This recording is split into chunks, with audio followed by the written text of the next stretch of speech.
This is another edition of A Closer Look with the Monitor. I'm Craig Blumenshine, and this is our regular conversation with reporters from the North Dakota Monitor about stories that are impacting the region. We kind of do a deeper dive, and this week we're checking in a case that's drawn national and even international attention. It's a lawsuit brought by pipeline developer Energy Transfer against Greenpeace following protests surrounding the Dakota Access Pipeline. That was big news here in North Dakota for sure. A North Dakota judge recently finalized the court order requiring Greenpeace to pay roughly $345 million in damages. Now Greenpeace says it will seek a new trial. At the same time, another legal battle connected to the case is unfolding at the North Dakota Supreme Court, where Energy Transfer is trying to block a separate lawsuit filed by Greenpeace in the Netherlands. To help us unpack all of this and what may be happening and what's coming down the line, we're joined by North Dakota Monitor reporter Mary Stoyer. Mary, welcome back to A Closer Look with the Monitor. Hello, thank you for having me. It's always great to visit with you, Mary. Let's start with the latest development. A judge recently finalized the order requiring Greenpeace to pay about $345 million in the pipeline case. What exactly does the order do, and why is this so significant? It's basically making the jury's verdict official, which the jury's verdict initially came out nearly a year ago. So this is sort of a bookend to the multi-year saga of the case. Case stems from protests that I think most of us remember against the Dakota Access Pipeline almost nearly a decade ago, Mary. That's hard to recall. Can you briefly remind listeners how the lawsuit came about? So in the lawsuit, Energy Transfer alleges a few things. First, they say that Greenpeace engaged in / encouraged protesters to commit on the ground illegal acts against the pipeline, against some of the contractors who are working on it, etc. They also claim that Greenpeace was behind what they characterized as a misinformation campaign to make Energy Transfer look bad to the public. And then another big element of the case was that Energy Transfer claimed that Greenpeace caused lasting damage to Energy Transfer's financial health. Judgment of this size is unusual for a case involving protests and activism. What arguments were made by Energy Transfer that justified those damages of that scale? So there was a lot of evidence presented in court about them trying to attach a number to all of these alleged damages. So the trial ended up being 3 weeks, and they presented things like financial records. They had some expert witnesses come up and say, here's what I calculated, here's how I got to this amount.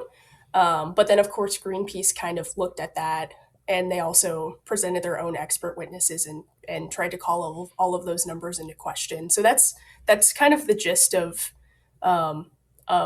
how they went about that, although there are too many little moving pieces probably for me to recount right here, just because it was such a long trial. At the same time, Mary, Energy Transfer is asking the North Dakota Supreme Court to step in regarding another lawsuit Greenpeace filed in the Netherlands. Bring us up to speed as to what's happening there.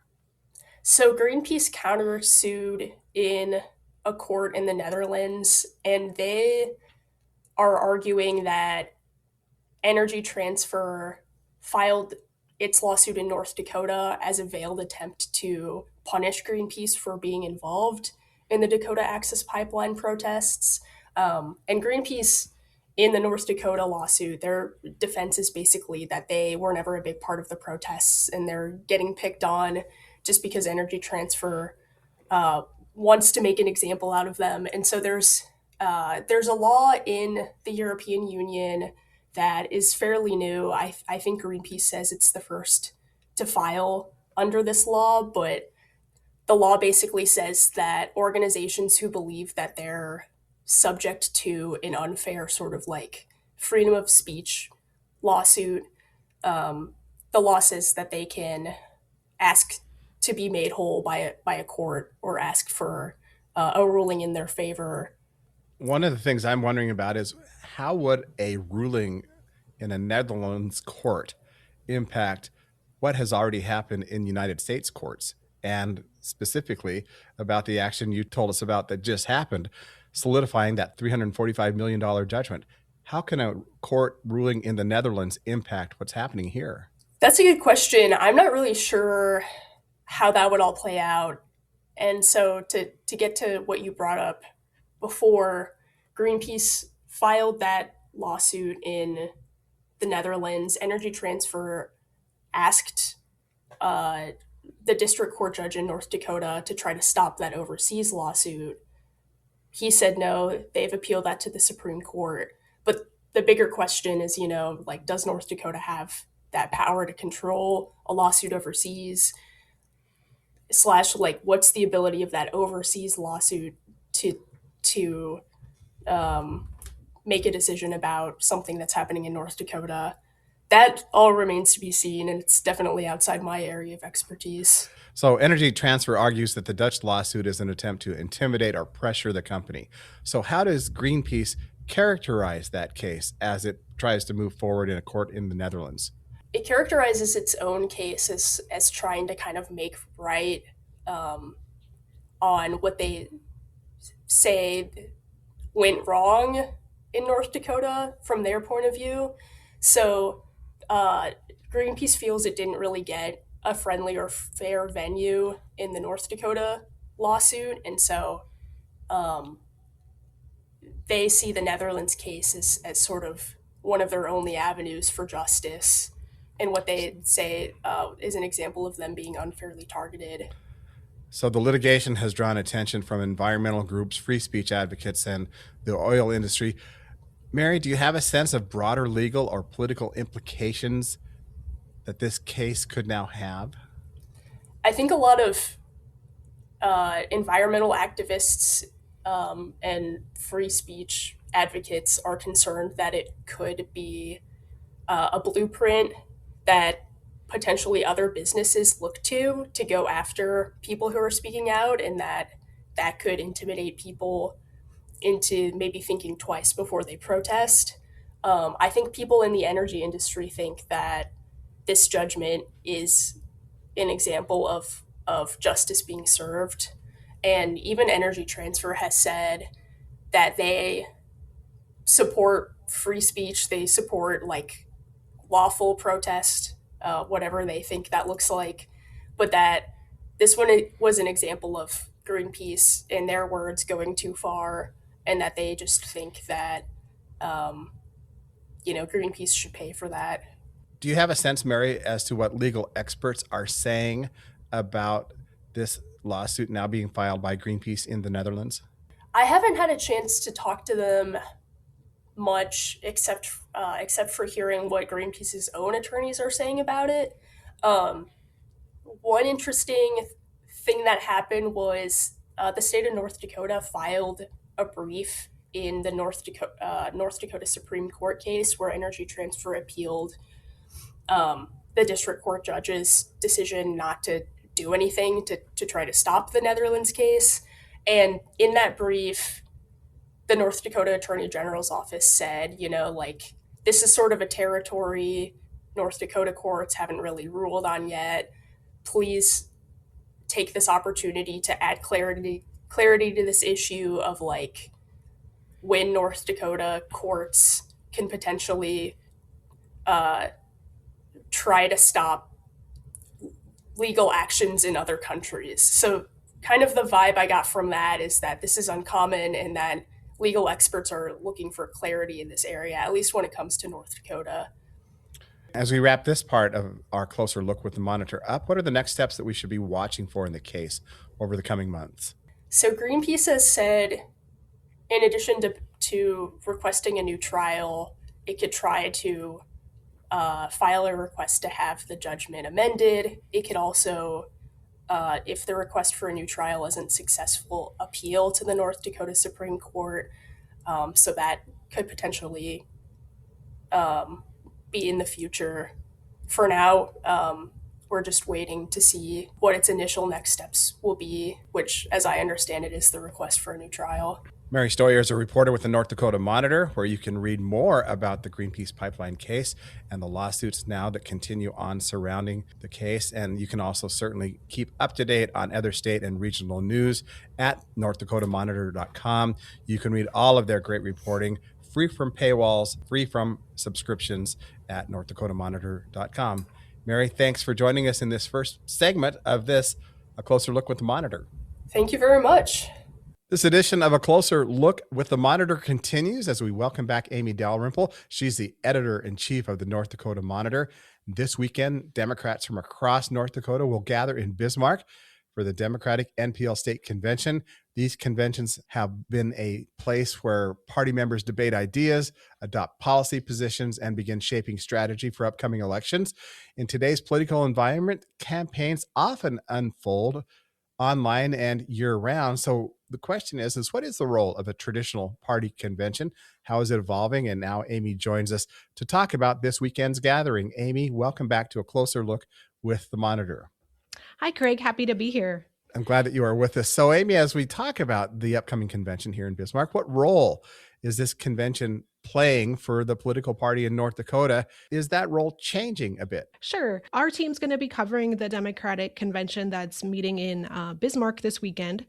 And in North Dakota, candidates can access the ballot in one of two ways, either through an endorsement from a political party or by gathering signatures and filling out the required paperwork for the Secretary of State's office. And so with the Democrats, traditionally, they have continued to follow the convention process where candidates for U.S. House and other state offices are going to go to the convention and get the endorsement from their party members. We are seeing a bit of a shift with the Republican Party, where their convention, which we'll be covering later in March, their convention, some would say, is becoming less relevant because we're seeing more candidates skip the convention and just go straight to gathering signatures instead and accessing the primary ballot that way. Amy, what kinds of other decisions or activities happen during a convention like what we'll see this weekend? Yeah, well, the biggest thing that we're going to be watching for is who they endorse for U.S. House in particular. There are 3 candidates for House. We're also going to be watching if any candidates emerge for other statewide offices that are on the ballot. As of right now, they have not announced any candidates for Public Service Commission, for Commissioner of Agriculture, for Attorney General, and for a few other big positions that are on the ballot. So we'll be curious to see if any emerge this weekend. The other thing that they will be discussing is they'll discuss their party platform and some resolutions. So are there major policy issues then that you expect to be discussed, debated, maybe even somewhat controversial within the party? What are you looking for? Well, there is one resolution that's proposed that I've seen on their website that calls for immediate reform of ICE enforcement. And so I expect that will get quite a bit of debate, particularly due to the enforcement actions in Minnesota. They also have other resolutions that they're going to be discussing. I expect the free school meals ballot measure will be kind of a popular topic, as well as other themes that relate to agriculture and land stewardship, community protection for energy and land. They also have a topic they're going to be discussing related to data centers and artificial intelligence. So I think there's going to be a lot of topics that are pretty timely, and then some traditional topics like workforce, healthcare, childcare, housing, some of the things that they've traditionally advocated for. I think those will be common themes as well. What are you looking for relative to turnout or participation in this week's Dem NPL convention? What do you think that might say about the party's energy or momentum? Yeah, well, our reporter, Michael Ochterling, he's been doing some reporting on this, and he's seeing a really strong interest in attending the convention from districts across the state. The party predicts that they might have 400 to 500 people participating, which would be the largest participation in about 8 years. Are there any notable speakers that you're looking forward to covering? Yeah, there's going to be a few. The two that probably will stand out the most on Saturday are the mayor of Denver, Mike Johnston. Former Senator Heidi Heitkamp is a special guest as well. And she's also going to be moderating a panel that looks interesting to me. It's called The Red Zone, Making Your Case in Mega Land. Finally, stepping back just a little bit, do you anticipate then more Dem NPL candidates on North Dakota ballots this year, Amy? Yeah, we're seeing a lot more enthusiasm from Democrats and more interest in running for the state legislature. We're not seeing as many with the statewide candidates so far, but the legislative ticket is a lot fuller than it has been in many years. And so I think this year, voters are going to see more choices on their ballots. That's Amy Dalrymple. She's the editor-in-chief of the North Dakota Monitor, and she and her team will be covering the Democratic NPL convention this weekend in Bismarck. Amy, thanks again for joining us with a closer look with the Monitor. Happy to be here. Thank you. And I should note that you can find Amy and her whole team's reporting online at northdakotamonitor.com, where this podcast also resides. And you can also, of course, listen to it on Thursdays at Prairie Public, and it drops Friday morning at northdakotamonitor.com. Always free from paywalls or subscriptions. This is Craig Blumenshine for Prairie Public.